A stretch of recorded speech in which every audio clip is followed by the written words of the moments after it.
অবাক কাণ্ড হুগলির গুপ্তিপাড়ায় পঞ্চায়েত অফিসে আটকে পড়েছিল সারমেয়। এরপর উপপ্রধানকে ফোন করে নিজেই উদ্ধারের আর্জি জানালো সারমেয়। সারমেয় নিজে ফোন করেছে? আগে হ্যাঁ, শুনতে অবাক লাগলেও এমনটাই ঘটেছে হুগলির গুপ্তিপাড়া 1 নম্বর গ্রাম পঞ্চায়েতে। হুগলির গুপ্তিপাড়া 1 নম্বর গ্রাম পঞ্চায়েতের বিদায়ী উপপ্রধান বিশ্বজিৎ নাগের কাছে গতকাল রাতে একটি ফোন আসে। পঞ্চায়েতের ল্যান্ডলাইন নাম্বার থেকে সেই ফোন আসায় অবাকই হন তিনি, কারণ পঞ্চায়েত অফিস ছিল তখন তালাবন্ধ। ফোন রিসিভ করে হ্যালো বলেন 2-3 বার, কোনো সাড়া নেই। কিছুক্ষণ চুপ থাকার পর হঠাৎ একটি সারমেয়র কান্না ভেসে আসে।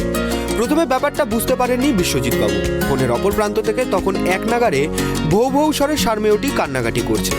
এরপর লোকজন ডেকে বিশ্বজিৎ নাগ পৌঁছে যান পঞ্চায়েতে। অফিসের তালা খুলতেই সারমেয়টি ঘর থেকে বেরিয়ে চলে যায়। বিশ্বজিৎ বাবু বলেন, পঞ্চায়েতের ফোনটি হটলাইন করা আছে তার মোবাইলের সঙ্গে, কেউ হাত দিলেই মেসেজ চলে আসে। সারমেয়টি কোনোভাবে ফোনটি ধরেছিল, ডাক দিয়ে জানান দেয় সে আটকে পড়েছে, আমরা তাকে গিয়ে উদ্ধার করি।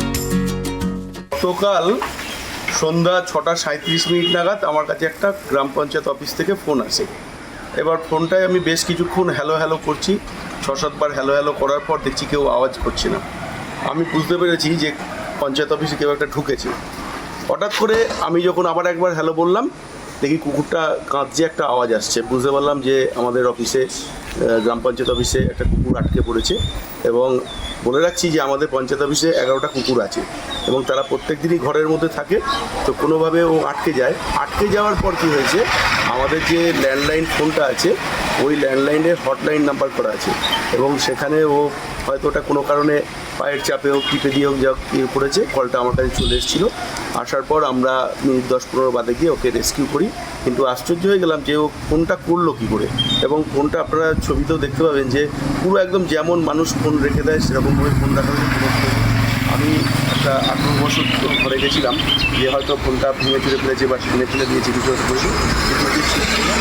যেভাবেই হোক ও কোনোভাবে হয়তো আমাদেরকে রেগুলার ফলো করে, তো এতগুলো কুকুর থাকে, হয়তো আমাদেরকে ফলো করেই ও ভেবেছে যে এরকম একটা কিছু কাণ্ড ঘটিয়ে বসেছে।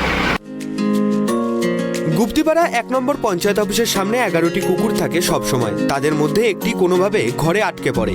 রাত হয়ে গেলেই সে বুঝতে পারে সে দলছুট হয়ে পড়েছে এবং ঘরে আটকা পড়েছে। বুদ্ধি কাজে লাগিয়ে ফোনের সংকেত দেয়। তবে উপপ্রধান এসে দেখেন ফোনটি যেমন রাখা ছিল তেমনই রয়েছে। তবে কিভাবে এই আশ্চর্য ঘটনা ঘটালো সারমেয়টি, তা ভেবেই অবাক সকলে। হুগলি থেকে সোমনাথ ঘোষের রিপোর্ট, ট্রাইব টিভি।